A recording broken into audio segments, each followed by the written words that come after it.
Hello दोस्तों, स्वागत है आपका अपने YouTube channel Chaudhary news solution में। आज इस वीडियो में SSC GD math special part 2 में, ठीक है, पार्ट 2 है। इसके पहले 4 क्वेश्चन है, 5वां क्वेश्चन इस वीडियो में है। देखिएगा, आप लोग मैथ एकदम बिल्कुल आसान हो जाएगा आपके लिए, ठीक है। तो लास्ट तक वीडियो जरूर देखिएगा। देखिए क्वेश्चन में क्या कह रहा है, क्वेश्चन देखते हैं हम लोग।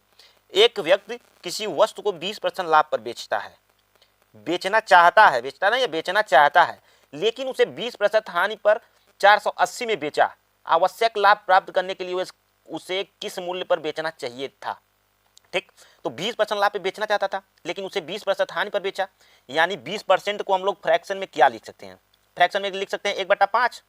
हानि पे है ना, तो 5 का 20% 1 होता है, तो 5 में से 1 जा, यानी वो 4 पे बेचा, ठीक ना। तो 4 बराबर कितना दिया है? 480। तो कितना गुना है इसका? 4 एकन्ने 4, 4 दूना 8, 120 गुना है। ठीक, 120 गुना है। तो यह भी इसका जो 480 में बेचा है, तो यह भी जो बेचा है 5 वाला, तो यह भी तो उसका मूलधन हुआ, तो इसका भी इसमें गुणा हो जाना है, यानी 120 गुना होगा ये। तो 5 गुणे 120, 12 25 60, यानी 600। अब 600 आपका क्या आ गया? यह आ गया आपका क्रय मूल्य। क्रय मूल्य तो आ गया। अब वह 20% क्रय मूल्य 600 हुआ, वो तो 20% हान पे बेचा था 480 में, तो उसका क्रय मूल्य 600 हो गया। तो 20% लाभ पे अगर बेचना चाहता है तो इसका 20% कितना हो जाएगा? अरे 10%, तो इसको यहाँ से हटा दीजिए, 0 1 हटा दीजिए, 10% आ गया, यानी 60, 10% हो गया, 20% यानी 120। या तो इस तरह से निकाल दीजिए ना, 600 का 20%, 20/100, यहाँ से काटिएगा, यहाँ से 20 छक्का 120 आ जाएगा।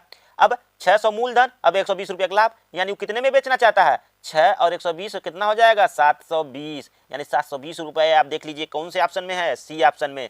अगर इतना भी न करना हो तो देखिए, सबकी तरह ये याद रहता है ना ट्रिक, ये ट्रिक रहता है 20% हान पे बेचा तो 80 रुपये, 80 पे बेचा, 80 बराबर कितना दिया है? 480। तो हमको 120, 20% लाभ लेना है, तो 120 हमको चाहिए, 120। तो हम लोग क्या करते हैं? 480 गुणे 120 बटा 80। ठीक, इसमें काटेंगे, और 8 छक्को 48, 12 छक 72, 720। इस तरह से भी आप लोगों का आंसर आ जाएगा, ठीक ना। तो आप लोगों को जो अच्छा लगे वो करिए, सब हमको नॉलेज है, लेकिन हम आप लोगों को बताएंगे वही जिससे आप लोगों का स्पीड हमेशा बनेगा, एग्जाम में भूलेंगे नहीं, ठीक ना। एक बार उस फ्रैक्शन वाला समझ गए ना, तो एक बार समझ गए तो आप लोग दूसरे को पढ़ाएंगे, एग्जाम में तो बिल्कुल नहीं भूलेंगे, ठीक ना। चलिए हम लोग अगला क्वेश्चन देखते हैं। अब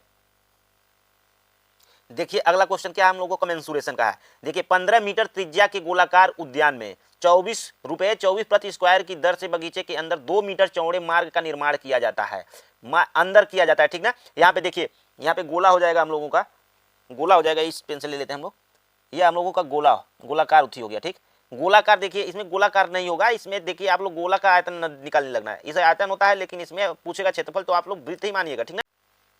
देखिए इसको हम लोग क्या मान रहा रहेगा? वृत्त मान रहा है, ठीक ना।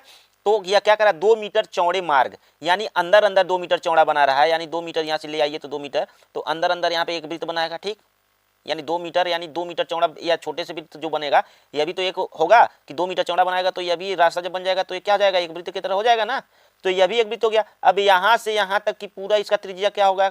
15, ठीक ना। पूरा तो त्रिज्या कितना हो जाएगा? 15, और यहाँ से इस वृत्त का त्रिज्या कितना हो जाएगा? 2 मीटर चौड़ा निकल गया, तो यानी 13 हो जाएगा, ठीक, 13 हो गया। अब क्या करना है हम लोगों को? यह जो वृत्त है इसका क्षेत्रफल और बड़े का क्षेत्रफल, जब दोनों का क्षेत्रफल घटाएंगे तो यहाँ का इसका क्षेत्रफल निकालना पड़ेगा हम लोगों को, पूरा पूरा निकलेगा। और यह छोटा जो वृत्त है इसका भी क्षेत्रफल निकाल देंगे, तो यही रास्ता वाला क्षेत्रफल बचेगा, ठीक ना।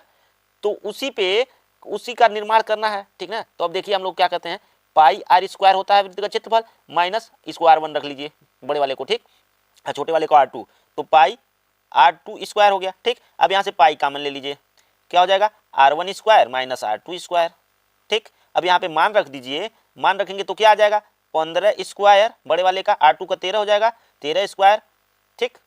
अब इसको जब घटाइएगा तो पाई 15 15 में 225 माइनस 13 में 169। अब इसको घटाइएगा तो कितना हो जाएगा? 170, 30 इसमें बच गया, 25 उसमें, ठीक, 30 30 20 50 55 1 56, 56 हुआ। इसको घटाएंगे तो 56 आ जाएगा, यानी इसको देखिए 22 बटा पाई का मान रख दीजिए, 22/7 गुणे, देखिए यहाँ पे दिया है पाई का मान रख दीजिए 22/7 गुणे 56, 7/56, 8 दूना 16, कितना आ गया? 8 दूना 16, 8 दूना 16 1 17, ठीक। अब यह 176 क्या आ गया? यह इसकी चौड़ाई आ गई, इसका क्षेत्रफल आ गया, ठीक ना, इसका क्षेत्रफल आ गया।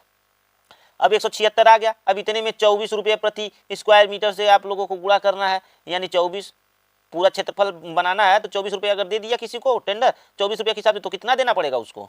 इसका गुणा करिए, 4 छक्का 24, लास्ट में 4 आना चाहिए। यहाँ देखिए 4 आ गया। ठीक, अब 2 ऑप्शन में से बचा ना, तो 4 छक्का 24 गुणा कर लीजिए यार। ठीक, कितना आ जाएगा, गुणा करिए तो आ जाएगा आप लोगों का 4224। ठीक ना, 4224, यही आप लोगों का आंसर आ जाएगा। ठीक ना, आप लोग गुणा करके देख लीजिएगा।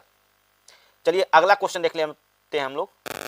देखिए एक क्वेश्चन क्या कह रहा है हम लोगों को, यदि a का 20%, बस लिखते जाइए आप लोग, लिखते जाइए ना। a का 20, a का मतलब क्या होता है, गुणा, यानी a का गुणे 20%। यहाँ पे बराबर दिया है तो बराबर लिख लीजिए। b का यानी का मतलब गुणे, तो b गुणे 35% दिया हो तो a और b का अनुपात क्या होगा, ये अनुपात b क्या होगा। देखिए परसेंटेज से यहाँ पे परसेंटेज का दिए बराबर में है, ये जितना कटे काट दीजिए।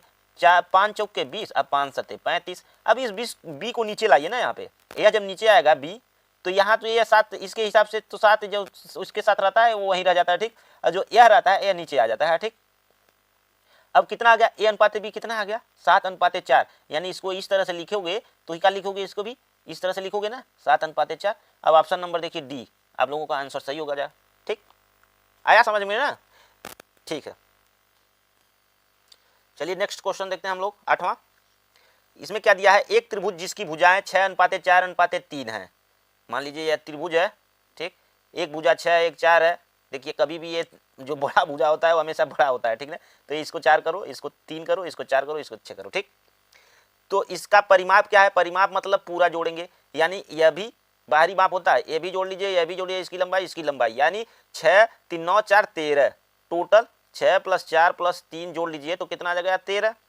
ठीक ना, यह मान लीजिए यह ए भुजा है, ये बी है, ए सी है, यहाँ पे डाल लीजिए ए बी सी। ठीक, अब सबसे लंबी भुजा पूछ रहा है कि लंबाई क्या है। अब परिमाप कितना दिया है इसका तो परिमाप हम लोगों का 13 आ गया जोड़ने पे, लेकिन प्रश्न में दिया है 104, 13 नहीं 104। कितना गुना यार, 8 गुना ना, तो 13 × 104 होता है ना, तो 13 × 104 यानी 8 गुना है।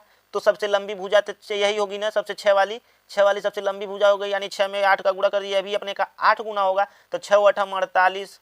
यह सबसे लंबी भुजा हो जाएगी 48, ऑप्शन नंबर ए में जो दिया है।